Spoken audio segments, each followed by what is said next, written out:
I'm excited about this conversation that we're going to have. Your book, From Deep Within the Archives of UFO Insight, caught my eye, read it. The subject matter of late has been interesting because of all the news coverage we've been getting over here in the US Yeah. in regards to the Pentagon releasing the UFO report. So I thought this would be a good topic to speak about. Yeah. Why don't we first go into your background, a little introduction, Okay. where you've gotten, where you came from, and where you've gotten to where you are now in terms of UFO studies and so on and so forth. Okay. Well, I mean, I've always had an interest in anything unexplained, not just UFOs. UFOs predominantly when I first started, reading about this stuff as a teenager, I guess. As you progress, you start to get your hands on more solid literature and documents, certainly with the arrival of the internet. It's a brilliant resource tool, excuse me. So for, I don't know, a decade and a half, I just basically idly researched stuff, made notes, wrote plenty of articles, but wasn't publishing anything at that time.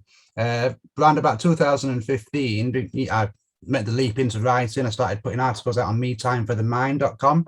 It was predominantly UFO stuff, ancient alien stuff. But as I say, I've got an interest in anything unexplained, anything that's just anything in those grey areas around the fringes, anything like that captivates me. A couple of years after that, I started working for UFOinsight.com, which I act as the editor for that now. And then, we say we released a book. We've got a few more books, hopefully, in the pipeline. And we just plan on using UFOinsight.com to pull in all these different accounts, all these, claims from whether it's from obscure books, far reaches of the internet, forgotten newspaper articles, and put them all in one place. I was speaking to somebody the other night about this, and it's, we'd like to be used as a resource tool of sorts, because some of these accounts can get lost to time, or people just forget about them. The books aren't published anymore. So if we can put them all in one place, and as we're doing that, we're actively researching the subject ourselves. So that's how I've got where I am today, and we just plan more of the same, really, for the foreseeable future, anyway. Yeah, well, it is a pretty deep repository of stories. UFO Insight. It's UFOinsight.com. That's correct. Yeah. Your book obviously is pulling from all that resource material. Yeah. From what you have there.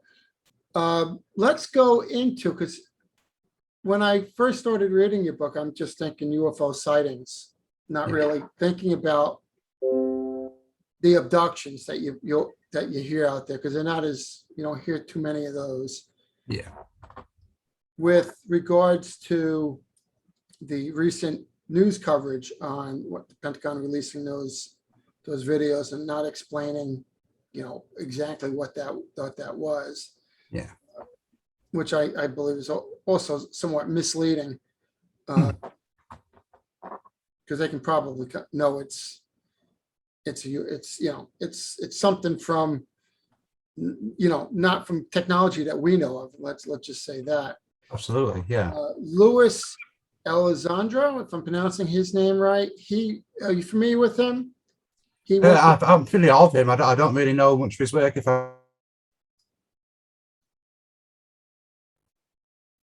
We had a little bit of a breakdown there, which is going to be expected going across the water, if you will. Yeah. Across the pond, right? Yeah. As they say. But he really articulates really well, and UFOs and the research and the findings, and that's where I first heard about the 5 observables, which you and I have spoken about. And he's non-committal in terms of where it's from. He's not saying it could be, who knows, it could be from deep within the ocean, because some of these things have shown that they can actually penetrate and travel in the water. Yeah.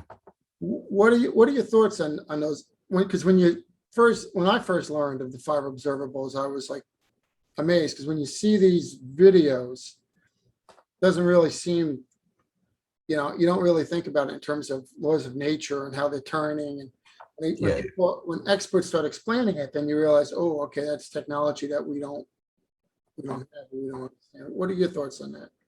Well, when I first started reading about these, what leapt out of me is really that, as I say, we've done loads of research into different cases, and these 5 things come up repeatedly in these cases.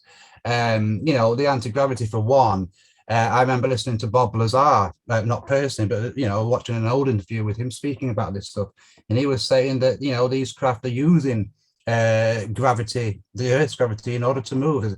He described it as literally folding space and then unfolding it, and the ship goes with the fold, if that makes sense. So I mean, the anti-gravity thing comes up a lot. Obviously, Lazar also stated that what is keeping UFO technology secret, or UFO subject secret in general, was the propulsion systems of these crafts.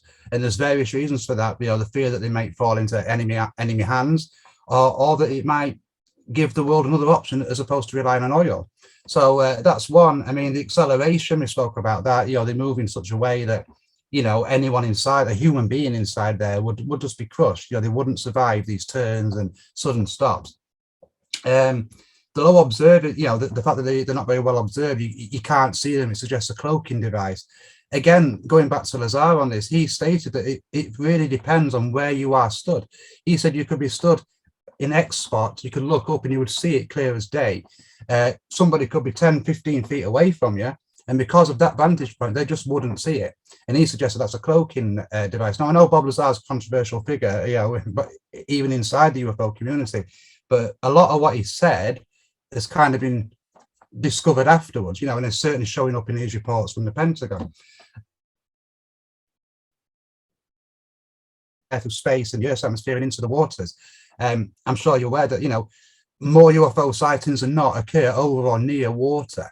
And it's becoming more and more obvious that these things are either using the water to move around the planet undetected, or as outlandish as it does sound, but it has been suggested that there are underwater bases there, off the coast of the California. I would say the most important detail that's kind of been released in these through different mediums, whether that's in space, through our own atmosphere, or into water.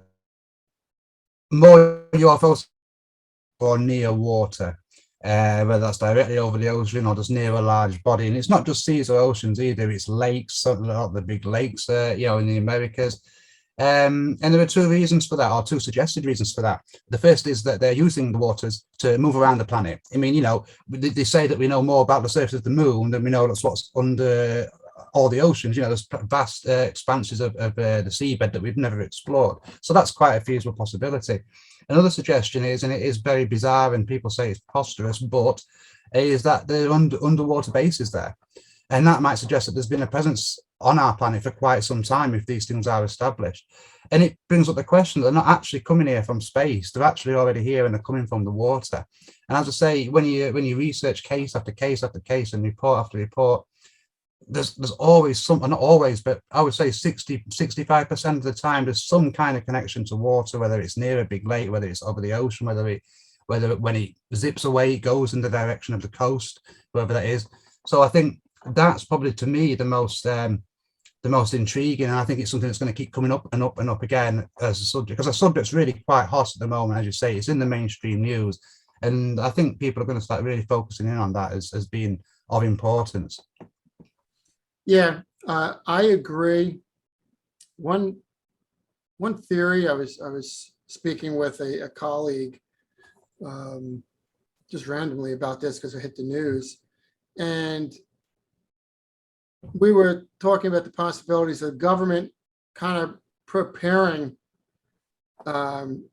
citizens, the people, if you will, to start accepting this, because it's been denial for a while, as if we're moving to a period in time where there's going to be some type of possibly contact and or more obvious encounters or engagements, if you will. Yeah. I mean, I'd agree. I mean, I think they're in a bit of a tough situation, though, the government, not just the US government, but the world governments, not only exclusively this subject, but several. I think they've been very cagey, if you like, for decades on the subject. And there's been a clamour for this disclosure, and a lot of people have come away disappointed. Now, I think they've been very honest in what they've said. Like you say, they've stopped short of saying it's extraterrestrials, but they have said it's not our technology. It doesn't look like it's made on Earth. And the descriptions that they've given is obviously, the technology far in advance of what we could produce, we would imagine. And so I think whatever they say, whether it's, an outright disclosure and here's everything we know and aliens are real and they're here and blah, blah, blah, I think there are going to be some people that just will not accept it. And I think that either way, whether they say there's no such thing or we've found an explanation or yes, they are aliens, I think they're in a real tricky situation. I think it makes you wonder as well whether they would have been so forthright if those videos had not been leaked. So yeah, would they be preparing for disclosure? I think that I don't think for 1 minute they'd just suddenly come out and do it. It makes you wonder whether it'd just be a United States thing. Obviously, if one country releases this, then that's going to have effects on every other country. So is this going to be a global disclosure? I mean, each of the planets on Earth, it affects everybody on the planet. So it could be that.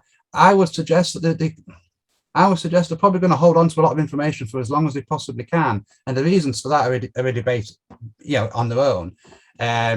But yeah, I think they're in a bit of a tricky situation regarding how they go forward with this, because it's clear that there is something to them. I think that's the most important thing to take away from the Pentagon. The release of information from the Pentagon is that a lot of people who have been saying this stuff for years feel a little bit vindicated because it's no longer just dismissed. Although we're not saying, because when you say I believe in UFOs and the real, a lot of people think you say, well, I believe in aliens. Well, that's not necessarily the case. They could be anything, and there's lots of suggestions. But I think ultimately what we should take away from this is that they're saying, yeah, people are seeing something. It's not hallucination. We just don't know what it is. And as I say, some people are suspicious of that. I suspect they've been very honest, but I do think they're in a bit of a tricky situation as to how they go forward. Yeah, no, without a doubt. And, you always have people that are extremists and that make stuff up, which kind of dilutes the reality of what it really is unfolding. So, and Absolutely. some people that are shy that they don't want to say that they actually saw a UFO. Yeah, I think it affects that. I think, again, it's something I was speaking about the other night. There's thousands and thousands of UFO reports that are on record if you search for them every year, and they're from all around the world. But I mean, fear of ridicule, whether that's or worse, there's been occasions in the past, if you believe the accounts, where people have almost lost jobs because they've come out and said what they've seen. I mean, the Japanese pilot from the flight 1628, I believe it was, he essentially ruined his career and ended up working a desk job instead of flying planes because he publicly said, this is what I saw. He wasn't willing just to say nothing. He wanted to tell the truth. And so I think people are generally, I wouldn't say scared, but not necessarily willing to report what they've seen. So it makes you wonder how many of these sightings are taking place that we'll just never know about. Yeah. Let me ask you something that you wrote a piece just a couple of days ago. I believe it was published on the 22nd. Yeah, it's a recent one, yeah. 22nd. And you entitled it The Grave of the Devil Case, UFO Retrieval in Russia. Yeah. That's the first I've heard of that. It was a pretty interesting read. From your source material and your research you've done on that, you're pretty sure that's. Can you explain a little bit about that case and what do you think about? Two trains of thoughts on this. Go ahead.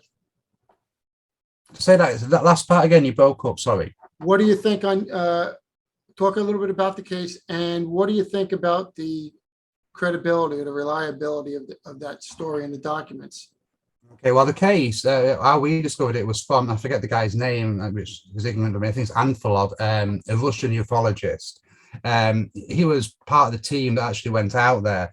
Now, what they're saying, what actually happened was, a UFO was, according to the account, a UFO was tracked by military radar. It was flying, coming in from the Black Sea.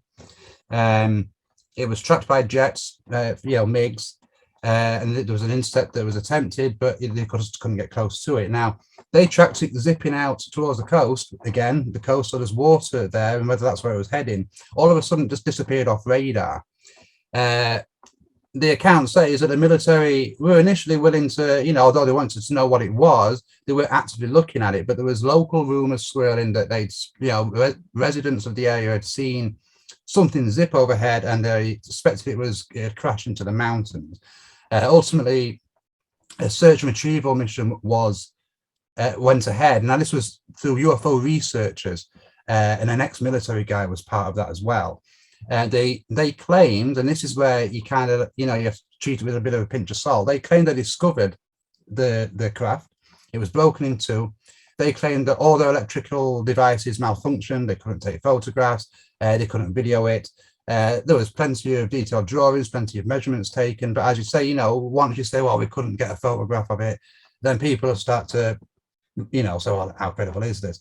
They launched a third mission, and by the time they got back to the site again, they claimed it had gone. They suspected the military had recovered this, and they'd bundled it away somewhere in a secret bunker. Now, so how credible is it? Well, the Russian ufologist who put this claim across is relatively respected, to the best of my knowledge. Now, whether he was fed disinformation, well, that's another matter. Another view is that it's part of the Glasnost situation, where there was supposed to be a relaxing of information between. They suspect that this was disinformation on the Soviets' part. So it's really one of those, what do you make of it kind of thing. You have to treat it with a pinch of salt because of the lack of photographic evidence, really. But it's an intriguing. Some of the details that they came back with from what. It's certainly something that's worth keeping on the table, but yeah, you've got to keep an open mind both ways on that case. It could be disinformation as well. Yeah, that's one thing when I was reading the story and how detailed the accounts were, is the lack of photographic evidence to support those accounts. But they were mostly, if I'm correct, they were mostly government officials, so maybe they were, confiscated. Like to say, because that's what we were talking about people having a hard time believing whatever's put forward in the public arena. I think unless they can see it from an open mind, but we need to keep like you say yourself, there's people who go to the extreme and they'll believe anything, and they'll almost embellish anything to make other people believe that. And stay down the middle. It could be credible. The guys involved, it is disinformation that's to the intelligence is that will have obviously had an interest in this. Got you. Yeah, we're starting to break up a little bit, but so before we totally lose connection, I want to ask you a question. Yeah. Let's go back to those 5 observables. So maybe do you know what they are? I can kind of remember a couple. Do you? Oh yeah, I mean, I think what we've got is, from my notes here, we've got the anti-gravity aspects of it. There's a sudden acceleration, where obviously they're zipping from one place to another in seconds. Well, less than that, they're moving at faster than the speed of sound, basically. Oh, that takes us to the next one, the hypersonic part of that, where I think there was part of a video that was leaked which shows something descend faster than the speed of sound, and again would have killed anybody inside there. So there's got to be some kind of technology, as far as that goes. The low observing part of this, where it suggests some kind of cloaking device, and that could be very much the case. If we could do this, let's be fair, we can do it. Visible IDAR planes, we would do it. So if they can, they would, and they could be traversing the planet all the time, and we just don't see them. Then you've got the fact that they can move through different mediums. They can travel through our atmosphere, through space, apparently, and they can also travel through water, and they can do this like that. There's no having to redesign the ship or go into something. They literally can just go from one to the other, and that's something which is crazy, really. I guess certainly something that we can't do, not to the level that we've seen. So yeah, those 5 things, as I say, they do show up in numerous accounts, aspects of those, and what people have said they've seen, and the fact that they're saying, these are like the 5 cornerstones, if you like, of what UFOs might be. People have been saying this for decades, although now it's coming from official sources, and obviously, it does add more weight to it. I think, like you said, I think it gives the subject more credibility. And I think it'll prompt people to start researching it with a bit more of a serious mindset, and it'll certainly start getting media, mainstream media in particular, to approach it with a less of a tongue-in-cheek attitude, and more of a, what could this actually be? I think we're still a long way from knowing what is going on, but I think we're certainly a small step closer. Yeah, I definitely agree. And to go back, because as I was listening to you speak, you were describing before about the hypersonic speed and maybe the bending of space, if you will.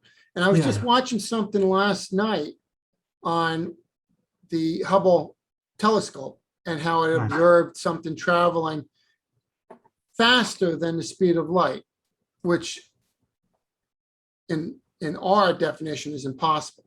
Yeah. And they were explaining the possibility of that bending of space in order to achieve that. And they used the term, I guess, right out of Star Trek, warp speed. So taking that into account with some of Einstein's studies on space and relativity, it's probably somewhat possible, right? When you really, in theory, at least. Yeah, I mean, absolutely. I mean, that's what they say. They say, don't they, that time travel is most definitely possible. It's been proven in theory, so there's probably a bit of a connection between space travel and time travel. And just how Lazar explained it again, he described it like a rubber band, and the spaceship's a big stone, and you pull space towards you. They do this with some kind of, he says, some kind of anti-gravity technology. They pull space to them, they shut it off, and then space goes back and it takes the craft with it. So they're kind of sailing on space. Another interesting point here is he says it's a similar technology. And this is the guy, I remember, that claimed he worked for years and years in secret laboratories. And I think George Knapp kind of broke him to the public, sort of thing. He says that this technology works in a similar way in the atmosphere, but it also causes them to crash, because it's not space, the gravity itself can sometimes interfere with it. And he says that's why these things are crashing. Now, again, how true that is, who knows? But like you say, when you read other things like Einstein and, the theories of traveling through space, you kind of remember what people like Lazar say and think, well, maybe they were onto something. Maybe there are partial truths there. I mean, it certainly would make a certain amount of sense as well. Yeah. So getting back to your book, especially with I guess the less talked about and probably the most stigmatized is alien abductions, or actually alien encounters, where you actually said I observed an alien, if you will. I noticed you have several different accounts that you go in there. What in your mind stands out as very credible cases, and if so, do any of these cases have firsthand accounts, if you will, in terms of showing some type of credibility or any photographic evidence that's out there? I think some of the cases in the book we have to take with a pinch of salt, simply because we purposely picked ones that really were bizarre and outlandish. But as far as credible cases of alien abduction, I know it's controversial right now, but the Travis Walton one was pretty, that was obviously pretty convincing, not least because he disappeared for so long. Whitley Strieber is another one. Some of the stuff that he said happened to him that comes up in lots and lots of cases. It's an interesting one because, as I say, you can't, the fact that somebody would make such a claim, especially people that don't profit from this stuff financially, or certainly not to a big degree, they've just got so much more to lose than they have to gain. And I think that in itself also suggests credibility. I think probably what we really should be asking in terms of this is, if it's not alien abduction, we can't just say these people are crazy or whatever. We need to know, well, what is it? Are they just seeing things? Is it something from another dimension? Is it time travelers? They're all crazy possibilities, but I I say until we know more, we just need to keep an open mind on them, really. As I say, some of them sound really bizarre. One that is interesting that is in the book, though, and I forget the guy's name, just let me look this up. It was Filiberto, I forget the surname. It was a guy in Brazil on a beach, and he claimed he was abducted by aliens, and he was taken under the water, and he ended up in an underwater base. And he said there was a big civilization down there. Now, he made these claims decades ago. Before people were talking about underwater aliens and underwater bases and things like that. So I think that's interesting, and that's potentially credible because it's starting to match up with what researchers are finding now. Yeah. Linda Corteil case, that's not in the book, but the lady that claims she was abducted from her apartment in New York, and if you believe the witnesses, there were some high-ranking officials that saw this from a car below. They saw people and aliens floating through the air. Once she was on board what she said was a ship, she ended up under the water, or the ship did, under things the Brooklyn River, and obviously that they flowed out to the sea from there. So yeah, I think these little details that seem very trivial are starting to match up with what people are saying today and finding out today. What I would say about alien abduction cases is some of the really what appear to be minor details which may suggest credibility. For example, a lot of people who claim to have encountered aliens and been on board ships, they talk about no source lighting, that the rooms they're in are lit up, they're illuminated, but you can't point to a light bulb or a light strip. It's just as if it comes from the walls. Now, to me, that's a bizarre detail for people to note and zero in on and repeatedly say, especially when we say these are things that are coming from over the world, across the world and across the decades. Another thing people mention is, even though they think they're in a ship or a spaceship, they detect a lot of stone about them. Like there's almost a biblical feel, like they're in a cave, stone tables. Now, again, that might echo back to these underwater bases. So, and again, it's such a bizarre thing to say. You would imagine if people are making, if we're just going to elaborate and make stuff up, then you'd have panels and rows of buttons and flashing lights, and you'd, like you say, you'd be pulling what you could out of Star Trek films and stuff like that. But the fact they're saying such almost bizarre things like the room was lit but we couldn't see a light bulb, and that comes up, that to me is one of the most important things, because I think it just suggests that people are probably experiencing something, and it's such a trivial detail. These people can't just decided to make that up. So yeah, that's what I would say. I think we have to treat it like the subject itself with an open mind, really, because it is so bizarre. It is so bizarre to think that aliens are coming here and taking people. But if it's true, then we need to get our head around it, because as chances are, it probably isn't going to be of benefit to us. And we need to collectively decide where we go from there. But yeah, it's such an interesting subject, and yeah, I'll just leave it at that. Yeah, no, that is very interesting, and no, those cases I was unaware of. But one thought that comes to my mind, if you study human history, see it now, a lot of the desire to conquer, Romans, right? Yeah. And we still have some countries still looking to occupy, land that's not theirs, but they want to take it over. Yeah. And you wonder, it's a human trait. Is it a universal trait? And if so, that becomes, when you start looking at it from that perspective, then it gets a little concerning about if there were aliens. Do they have that same ability or that same desire that we, as mankind has, in terms of to conquer and to dominate and to take that what is not yours and make it yours? Yeah, I mean, it's certainly a possibility. I mean, I suppose, if we think of it scientifically, most scientists would agree that there's so many different planets, universes, solar systems out there, that there must be other life. It's almost a certainty. And whether that life can cross galaxies, that's another matter. So yeah, you would suggest that again, because it's an alien civilization, by definition, it's alien to us, but you would imagine that any civilization has to have some kind of hierarchy, some kind of structure, agendas, etc., etc.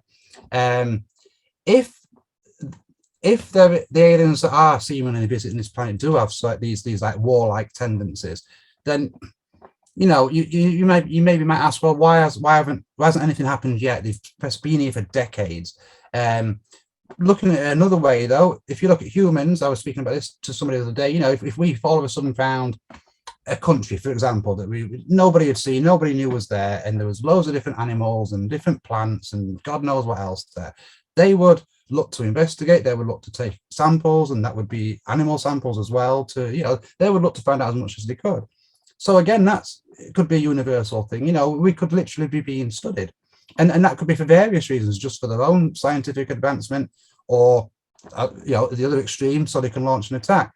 Looking at it one more way, if we say the modern UFO era began in the late 1940s, you know, say with Roswell, for example, in 47, many people suggest that what really kind of alerted these extraterrestrials, you know, to our presence was the nuclear attacks on Hiroshima and Nagasaki, and the testing that went on in the months before then. If we've got to remember as well that there are a number of UFO sightings around nuclear facilities, whether it's just a weapons base, whether it's the nuclear submarines. There's a lot of sightings that seem to, you know, connect to nuclear facilities. So as you say, we are a warlike race, whether we like it or not, collectively, and we've been like that since, you know, birth of civilization. If we're looking to get into space, you know, maybe there's a concern on the aliens' part that we're bringing that warlikeness, you know, out into the cosmos, you know, and so it could be the fact that we're almost being kept here or studied because we might be a threat to them, or a perceived threat. So, yeah, I mean, there could be any number of reasons, and I think that's why we do have to get our head around it and decide, you know, try and find out what is actually going on. I do think if there was going to be an attack, it would have happened.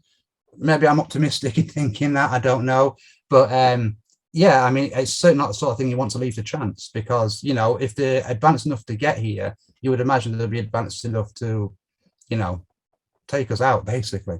Yeah, and Earth could be very valuable to them. It could just be, you know, maybe we don't realize how valuable the planet is. Maybe there's not that many planets like Earth, and they want it. You know, I'm not saying that's the case. It's an outlandish theory or suggestion, but yeah, if there is a presence here, and if they are coming here, then there's a reason for that, and we do need to find out why. Yeah, you know, I agree, and it's funny you mentioned that, because I remember Luis Elizondo, I believe that's how his name is pronounced, speaking about that there are sightings, many of them, over nuclear factories. In fact, 2 incidents. One was in the UK, and one was in the US, where in one incident they turned off the nuclear facility, and in the other incident they turned it on, something like that. But it actually interfered with the technology that was within the facility itself. Yeah, and that could, and the way he phrased it, you know, turning it, I found it ironic that he said turning it off was problematic, where I would think turning it on would be. But I'm not familiar with the nomenclature and how nuclear facilities work. yeah. However, one was concerning, one wasn't. So, you know, and it ultimately went back on again. So that's curious, and that's interesting as well. Yeah. But you are right. You would think that they would be able to, if they had malevolent intentions, that they probably would have done so by now. So I mean, that's one thing to somewhat be optimistic about. But you had mentioned something that I had just recently seen. Fox News, or it's actually not Fox News, but it's like a Fox Nation, which I don't subscribe to. But it seems like there's a lot of interesting documentaries that they have on there. One of them is on UFOs, and they were talking about. I saw a preview, a trailer for it, and they had mentioned about all the cattle that have been killed through the years. I think in the past 3 years, there have been like 2,200 cattle deaths, mysterious cattle deaths, where the blood is drained, organs are surgically removed, and the FBI is involved with these investigations because it deals with our agriculture. That, and no one has been arrested or apprehended. There's no suspects. It's just mystifying on what is causing that. And there have been some UFO sightings over farmland. Have you ever heard of these types of incidents? Oh yeah. I mean, you know, the cattle mutilation thing is really interesting. I mean, there's odd accounts that seem to spring up in the early 1900s. I think the late 60s with Lucky was one of the first ones, but in the 70s is when it really kind of exploded, if you like. There seem to be as well in and around UFO hotspots. Like you say, there's normally, well, not normally, but often UFO sightings in and around the area. There's loads in Colorado area, Nevada. Now all that region towards the west coast is a hotspot anyway. But I mean, like you said, are happening across the United States, and to a lesser degree, in the UK and Europe as well. I mean, the UK, I think a decade ago, had a spate of sheep mutilations, very similar to the satanic cult. Is it, some kind of government experiment? What's interesting with the cattle mutilations, though, is, as you say, it's laser-like medical cuts. There's no blood.